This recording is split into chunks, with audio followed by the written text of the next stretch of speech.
Perkenalkan saya, Ahmad Sihabuddin Zamzani, dari semester 6, dengan NIM 181.430.111.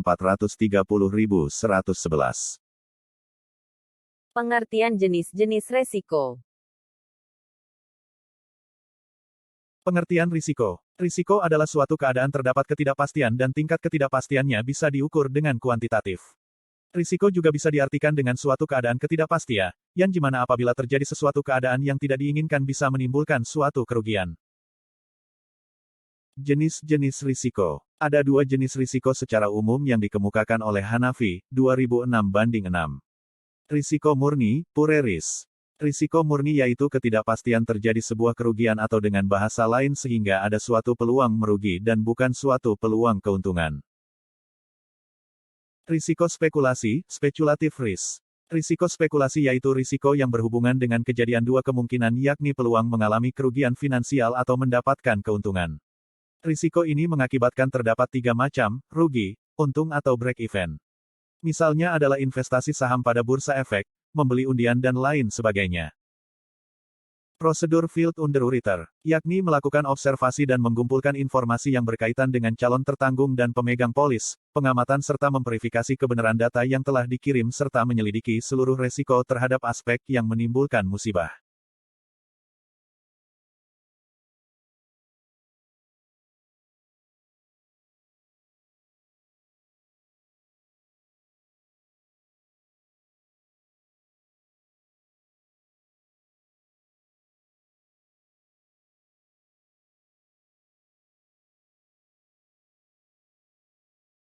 Proses underwriting.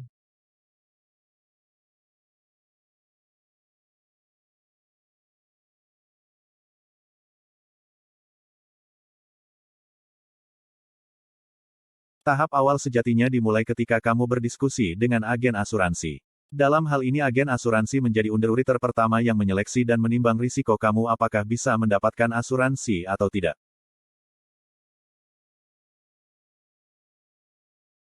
Seleksi resiko. Adapun dalam proses seleksi risiko untuk asuransi kerugian seperti asuransi rumah atau asuransi mobil, agen asuransi biasanya meminta data-data sebenarnya terkait harta atau aset yang hendak diasuransikan tersebut.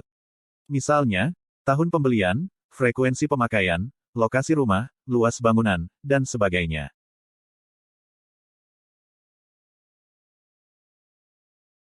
Bagaimana bila proses pembelian asuransi tidak melalui agen langsung melainkan secara online? Pada dasarnya sama saja. Seleksi risiko akan dilakukan secara online di mana calon tertanggung diminta mengisi kuesioner di website perusahaan asuransi tersebut. Di tahap underwriting tahap pertama ini, underwriter fokus untuk mengevaluasi dan mengidentifikasi risiko calon tertanggung dengan menimbang faktor gaya hidup, riwayat kesehatan, pekerjaan, hobi, tempat tinggal, hingga moral hazard, niat kurang baik. Selain seleksi risiko oleh agen asuransi, proses underwriting biasanya juga melibatkan peran medical underwriter dan financial underwriter. Sesuai namanya, medical underwriter berperan memberikan rekomendasi kelayakan seseorang mendapatkan asuransi jiwa atau asuransi kesehatan, setelah menilai kondisi kesehatan calon tertanggung.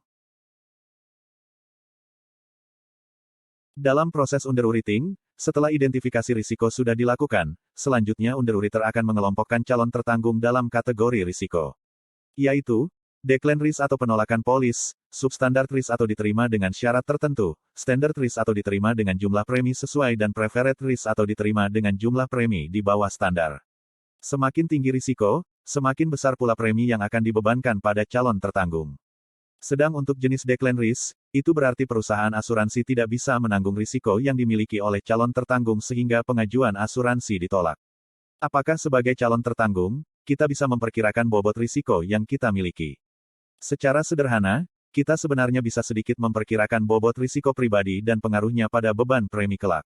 Sebagai contoh, dalam pengajuan asuransi jiwa atau asuransi kesehatan, seorang calon tertanggung berusia 40 tahun, bergaya hidup kurang sehat, aktif merokok, dan memiliki riwayat penyakit kritis di keluarga akan memiliki bobot risiko lebih besar dibanding calon tertanggung berusia 30 tahun, tidak merokok dan tidak memiliki riwayat penyakit kritis di keluarga.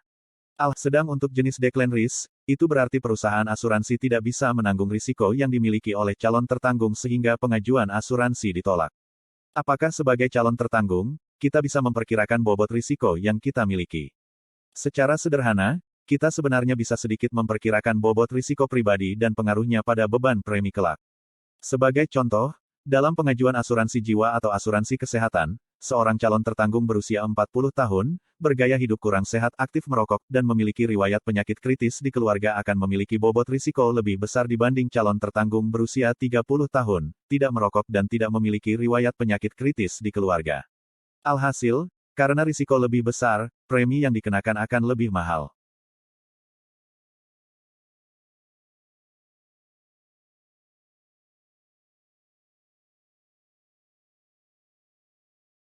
Seleksi risiko atau underwriting adalah tahapan yang wajib dijalankan dalam proses asuransi. Calon nasabah atau calon tertanggung asuransi perlu memahami pentingnya tahap ini agar proses pengasuransian bisa berjalan lancar.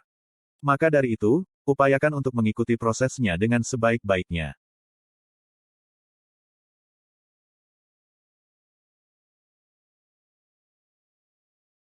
Sekian dan terima kasih. Assalamualaikum.